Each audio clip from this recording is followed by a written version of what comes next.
Bismillahirrahmanirrahim. Wabihi nasta'inu ala umuri dunya waddin. Assalatu wassalamu ala nabiyyina wa ala alihi wa ashabihi wa man tabi'ahum bi ihsanin ila yaumiddin. Ma ba'd. Rabbi shrah li sadri wa yassir li amri wahlul 'uqdatam min lisani yafqahu qawli. Jemaah tarbiyah yang insyaallah dirahmati oleh Allah Subhanahu wa taala. Marilah senantiasa kita memanjatkan puji dan syukur kita kehadirat Allah Subhanahu wa taala atas segala bentuk limpahan nikmat yang Allah Subhanahu wa taala berikan kepada kita.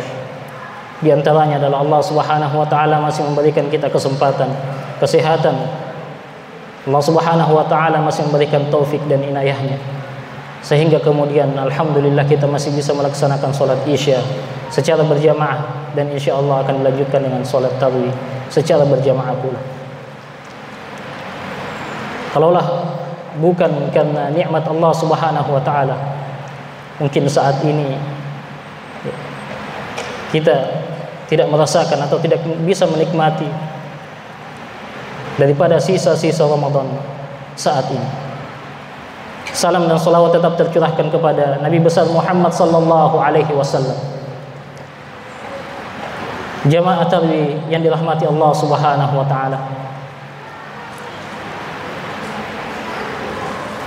Sesungguhnya Al-Qur'an dan siam puasa akan datang kelak pada hari kiamat memberikan syafaat kepada pelakunya. Kata Rasulullah sallallahu alaihi wasallam, "As-siyam wal Qur'an yashfi'ani li sahibuhuma yaumal qiyamah."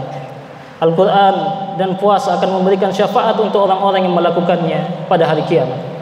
Jemaah tarawih yang dirahmati Allah Subhanahu wa taala. Maka dikatakan, berkatalah puasa, "Ya Rabb, dahulu di dunia aku telah mencegah ia dari makan, minum dan syahwatnya, maka berikan syafaat bagiku untuknya." Dan Al-Quran juga berkata, "Ya Rabb, aku telah mencegah ia tidur di waktu malam untuk membaca Al-Quran di dalam solatnya, maka berikan syafaat bagiku untuknya." Jemaah yang dirahmati Allah Subhanahu wa taala, sebuah keutamaan yang besar ketika kita melaksanakan puasa, demikian pula membaca Al-Quran. Di bulan Ramadan yang tersisa berapa hari lagi ini, maka kita berusaha bersungguh-sungguh untuk bisa memaksimalkan ibadah kepada Allah Azza wa Jalla, yaitu dengan berpuasa dengan sebaik-baiknya. Karena sungguhnya puasa bukan hanya sebatas kita menahan makan dan minum, akan tetapi puasa itu hakikatnya mempuasakan anggota tubuh kita dari maksiat kepada Allah Subhanahu wa taala. Kita berusaha untuk lebih banyak fokus dengan Al-Qur'an, sehingga kita berharap bisa meraih malam yang sangat mulia, yaitu Lailatul Qadar. Sebagaimana firman Allah Subhanahu wa taala, "Lailatul Qadri khairum min alfi syahr." Lailatul Qadar itu lebih baik daripada 1000 bulan.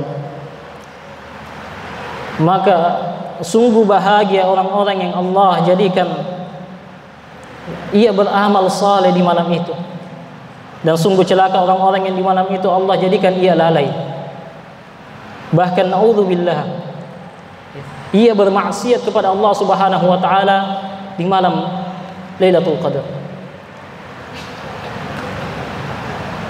Jemaah yang dirahmati Allah Subhanahu wa taala, kita ingin menjadi orang-orang yang senantiasa berharap untuk berbisnis dengan Allah Subhanahu wa taala, bisnis yang tidak akan pernah ada ruginya, yaitu kita beriman kepada Allah Subhanahu wa taala, kita senantiasa membaca ayat-ayat Allah, kita senantiasa mendirikan salat, kita pun berinfak sebagaimana Allah Subhanahu wa taala berfirman, "Innal ladzina yatluna kitaballah wa aqamus shalah wa anfaqu mimma razaqnahum sirran wa alaniyah yarjuna tijaratan lan tabur." Sungguhnya orang-orang yang senantiasa membaca ayat-ayat Allah, mendirikan salat dan menginfakkan apa yang kami berikan kepadanya berupa rezeki, baik sembunyi maupun terang-terangan, sungguhnya ia adalah orang-orang yang mengharapkan perniagaan dengan Allah yang tidak akan pernah ada ruginya. Jemaah yang dirahmati Allah Subhanahu wa taala, berniaga dengan Allah modalnya hanya satu, yaitu dengan keimanan dan ketakwaan. pengorbanan kita untuk sedikit memberikan waktu kita untuk Allah Subhanahu wa taala dalam beramal saleh. Kita membaca Al-Qur'an, kita berusaha untuk mendirikan salat, dan kita sedikit memberikan sebagian rezeki yang Allah Subhanahu wa taala berikan kepada kita, kepada para fuqara, kepada orang-orang yang membutuhkan. Maka dengan seperti itu kita sudah berbisnis dengan Allah Subhanahu wa taala.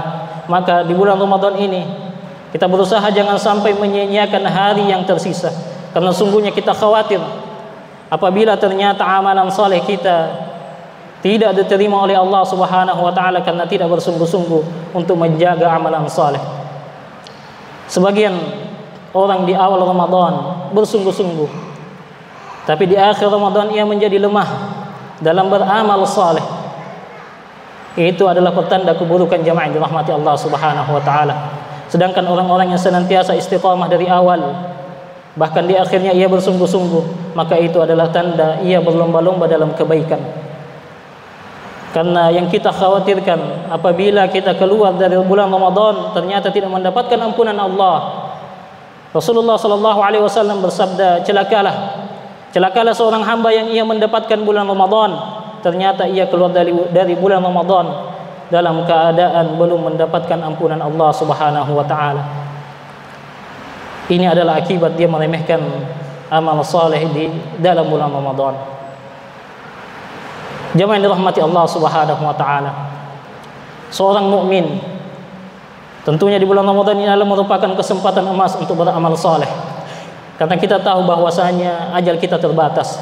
Kita belum tentu tahu ajal kita sampai kepada Ramadan berikutnya. Mungkin ini adalah Ramadan terakhir bagi kita.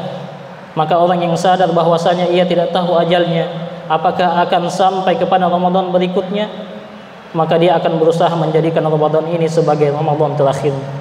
Ia berusaha sekuat tenaga untuk beramal saleh, mengharapkan ampunan dari Allah Subhanahu wa taala. Di bulan Ramadan Allah Subhanahu wa taala sangat dermawan kepada hambanya. Di bulan Ramadan setiap malam Allah Subhanahu wa taala memerdekakan hambanya. Memerdekakan hambanya dari api neraka. Sebagaimana disebutkan dalam hadis riwayat Tirmidzi, walillahi utaqa'i minan nar wa dzalika kullu lailah. Di setiap malam Allah Subhanahu wa taala memerdekakan hamba-hambanya dari api neraka. Kita berharap kita termasuk hamba-hamba yang dimerdekakan oleh Allah Subhanahu wa taala dari api neraka. Karena itu adalah merupakan kemenangan yang besar. Allah Subhanahu wa taala berfirman, "Faman zuhziha 'anil nar wa udkhilal jannata faqad faz." Siapa yang dimasukkan ke surga dan dibebaskan dari api neraka, sungguh ia telah menang.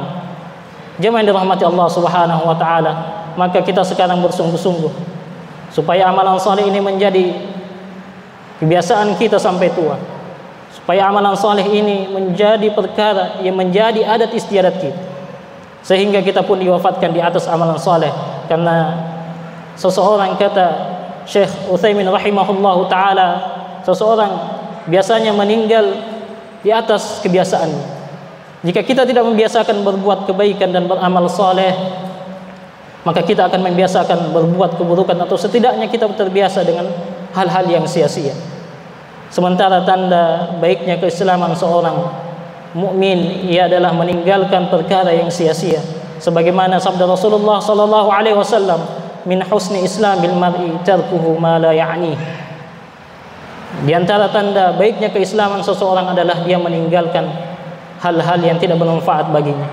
Jemaah yang dirahmati Allah Subhanahu wa taala, maka di 10 hari terakhir ini, di hari yang tersisa ini, marilah kita memaksimalkan, kita berusaha untuk meninggalkan hal-hal yang sia-sia.